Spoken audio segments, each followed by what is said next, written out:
À quel moment de ma vie? Alors moi je m'appelle Eliane Kayado, mon nom de famille, et je suis créatrice de bijoux et d'accessoires de mode.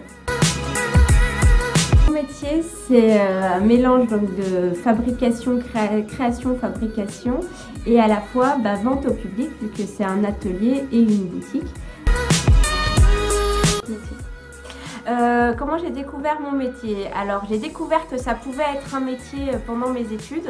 Après je fais de la couture depuis mes 7 ans on va dire, mais en loisir. Et moi je voulais être architecte d'intérieur à la base, décoratrice. Et donc je suis rentrée en mise à niveau en art appliqué pour intégrer ensuite le BTS design d'espace, et en fait ça m'a pas plu, tous les plans etc. Et donc du coup c'est là où j'ai considéré que la mode pouvait être un métier. Alors mon atelier boutique ici au 91 Montée de la Grande Côte, ça va faire 10 ans au mois de mai.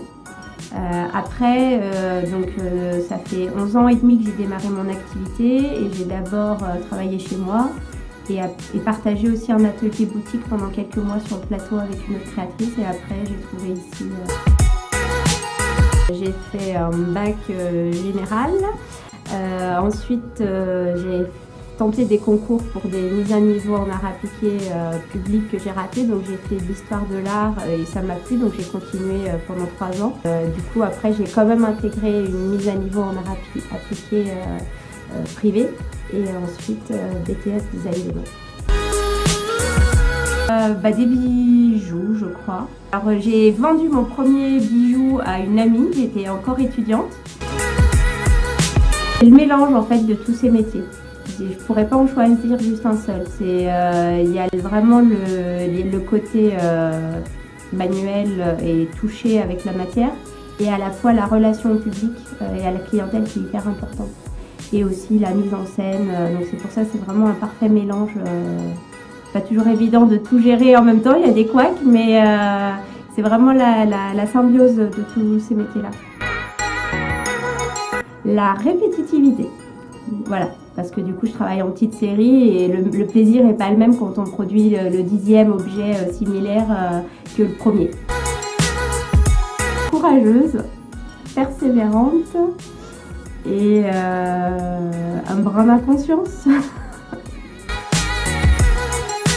Moi j'ai toujours du mal à je fais toujours la distinction entre artisanat et artiste.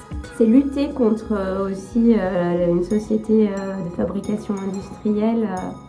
C'est un engagement, je trouve, aujourd'hui, même s'il y en a beaucoup qui s'y mettent. Si c'était à refaire, je ne changerais rien. Non, j'ai vraiment de la chance dans mon parcours. Après, j'ai vraiment beaucoup travaillé et fait beaucoup de sacrifices. J'atterris un petit peu, je vous avoue, maintenant au bout de 10-12 ans, avoir un petit recul aussi sur le parcours, mais non, je ne changerai rien.